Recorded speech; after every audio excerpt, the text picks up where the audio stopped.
Значи треба да биде или варено, или динстано. Точно. Поретко и печено, но на скара еднашка до 2 пати неделно, Да ти помине кефот само. Да ти помине кефот, затоа што конзумирање на месо, кое што е многу на скара, значи да и внесување на одредени материи кои што се кои што се прилично негативни. Јас ќе ставам малку и бело винце. Одлично. Значи да се подготвиме за има еден извонреден рецепт, се вика растворен ослич. Денеска ќе го направиме, значи. И ќе го пробаме.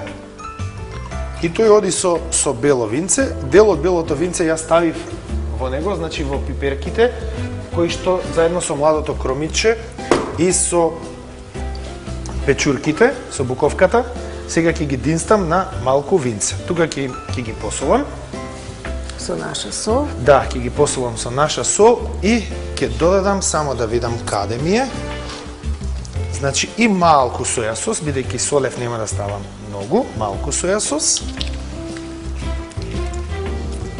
И бибер со бел лук на котање. Биберот со бел лук. Ајде да се навратиме за кујната. Значи, кажавме дека домашна кујна готвеа и твоите родители и бабата. Кој беа фаворит? Што е фаворит на битолската кујна, да кажеме, на тоа време? Кои се фаворит јадења? Знаеме, нели, ѓомлезе од Охрид? Морам сега да открием и нешто друго, дека татко ми беше гостител. Оф, мори мајка. Он беше прилепчанец. И јас сум нашол на туѓа територија да се правам важен. И мислам да вистина сум навикнала на многу вкусни јадења. Кога ќе започнеме од нашето графче, на различити начини приготвено. Значи од бел граф со нане и тоа треба да е добро направено. Така. Значи од тие пости или така натаму. Па све до таскебаб. Така. Слично е тоа на гулаш нешто, нели? Да, значи многу месо со велете за винцето. Можете исто сокчето да си конзумирате. Значи мислам таскебаб со многу месо, кромит, прекрасно јадење, со разни додатоци може тоа да се додадат разни додатоци екстра од таскебапот во танирот, нели? Така. За прилепчани знам дека се големи гурмани. Па капама, што викаат, нели? Значи, капама? Тоа е всушност со јајца? Не. Не со јајца? Всушност е тавче орис, ама прво кромитче се пржи. Така. Со црвена пипер се додава кога е заруменето и се става орис. Како за тавче. И потоа се ставаат или пилешки батаци, или други работи. И мислам, различите вкусот кога го правиш со друго месо, нели? Така, само пилешко оди. Да. Татко ми правеше исто едно друго јадење. На брзина некогаш ни правеше јајца на вода. Какви се тие јајца? Да. Во тавчето се става вода, изоври, малку сол и се крши јајцето и одма тоа веќе почна да се вари. Белката одма веќе и да, има логика. Да. Така. И потоа прави на мала запашка со малку зејтин и црвена пипер и се прелива одгоре. И малку црн бибер си додава кој што сака. И тоа е на брзина многу вкусно јадење. Еве, можеме да го направиме со домашно јајце некој пат. Имаше интересно едно јадење, го викавме бумбар кјофте. Ајде да чуеме. Да, прилепски. Всушност па и трпео не бил џабе таму, нели? Да, мелено месо. Добро.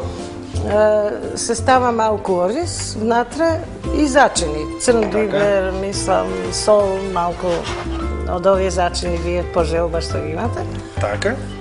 И се прават како топчина и во малку зејтин само се ниша тенџерето малку, мислам вака само, мислам малку тенџерето, додека заруменат малку. Така. И се долива вода повеќе. Така. И кога мислиш дека е тоа варено, настрана запршка се прави со зејтинче, со црвена пипер. Така. И на крајот неколку јајца како кајга на се матат, кога се готови кефтината варени, и само постепено се става јајцето и се прават како конци. Кајганата, како конец внатре станува тенка и веќе тоа е готово јадење. И фантастично. Одлично. Тоа беше бумбар ќофте. Да, или супа со ќофтенца. Мали, многу ситни ќофтенца. Исто со малку брашенце, зејтин се запражуваат и се долева после вода, ке зарумена се долева вода. Кога е готово се прави после малку јајце, зачин, нели, јајце, па кисело млеко малку и така натаму. И има прекрасна чорба. Јас морам да кажам дека ме одушевувате со знаењето од кујната. Не дека јас многу знам, јас многу се интересирам. Треба да се надпреваруваме некојаш. Да, треба некој пат да се надпреваруваме, ќе закажеме еден што се вели приватен надпревар, каде што ќе можеме онака и прилично да се дружиме, да се дружиме и да вкусиме од јадењата.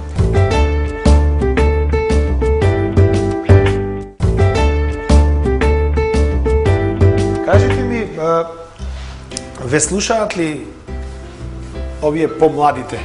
Значи, помладата генерација во смисол на деца, внуци и така натаму. Да, па имам две ќерки. Така? Значи, јас многу рано Појде ли некој по... Многу рано се мажев на 19 години.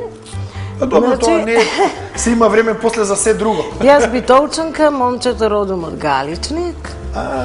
Галичанец. Да, и во семејството Томовски имам две ќерки, Невенка и Маја. Така. Од првата ќерка, внуката веќе ми е 18 години, оваа година матура. Браво, нека ја честито. Благодарам. И се разбира, помалата ќерка е доста разлика со поголемата, 11 на години. И така имаме таму па две внучи на Лука и Матеј. Тие се мали, тие се најновата генерација. 4 години. И така сега со нив се бориме повеќе. Па слушаат, како и сите дечиња. Одлично. Ужива со баба, со дедо. Појде ли некој по вашиот пат? Се бави ли некој со музика? Ќерките не, но мислам многу сакаат добра музика да слушаат. И тоа јас сум многу среќна. Внуката пее големата доста добро, но не се занимава со музика. Секој нејзин одмор е во друштво со музиката. Многу добра музика слуша, јас сум среќна. Кажете ми како е да се биде меѓу хајлендери, меѓу галичани, меѓу Убаво. Така? Како Има една интересна анегдота, ја чув од вас. Многу тешко научивте да јадете галичко сирење. Да, затоа што јас во семејството татко ми не јадеше, а беше гостител.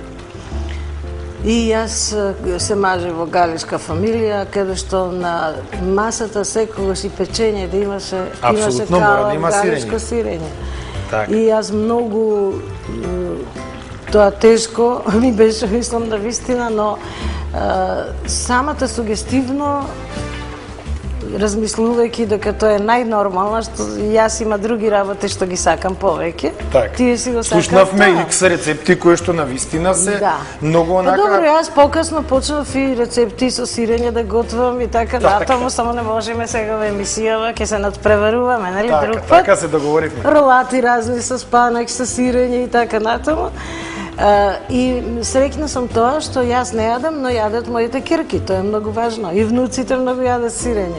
Значи јас сугестивно тоа си го направив и сум среќна што сум успеала тоа. Одлично. Јас морам да ви кажам, само ќе ве прекинам, дека еве го растворениот ослич многу добро се движи, значи многу добро. Ставивме малку шунка, домат, на пиперчињата, на младото кромиче и на буковката. Ставивме уште малку вино, додадовме провансалскиот зачин котањи. Тој се вели провансалски, но е многу едноставен, значи јас немам потреба да ставам рузмарин, мајчина душичка, значи макдоност и босилек, да ги земам свежи, затоа што се во идеална комбинација во овој зачин и плюс има морска сол кога со мелницата ги ставаме во самото јадење. Што е потребно? Зашто се вика растурен? Затоа што најголемата уметност е да не ти се растури осличот или филето од ослич, кој што знаете туку само да се обари во сокот од зеленчукот. Значи ова е медитерански рецепт. Јас ги обожувам фактички медитеранските рецепти и гледам да ја научам македонската публика да јаде што повеќе храна од Медитеранот, затоа што и научно се докажа дека имаме медитерански гени и дека треба да се вратиме, да кажеме, на маслинките, на маслиновото масло, на сите оние здрави продукти. Ете така. Знаеме дека луѓето кои што живеат околу Медитеранот помалку се подложни на стрес, дека луѓето кои што живеат во овие регии се поздрави, едноставно исхраната и се повитки на некој начин, што не може да се каже, да речеме, за мене, затоа што... Добро, јас сакам да бидам кавалер. Морам сега да го поддржам, затоа што е така, навистина, заради тоа што благодарение, на македонската песна која еве со години интерпретирам, имав можност, да патувам надвор од Македонија, Австралија, Америка, Канада и така. Многу пати веројатно низ Европа безброј пати, например по 45 дена сме патувале низ Европа со бившите звезди од југословенско подрачје. Така да не може таму да јадиш тавча гравче, мораш да јадиш нешто друго. И јас често пати навистина почнав да јадам морска храна. Многу ми годеше, единствено пред повеќе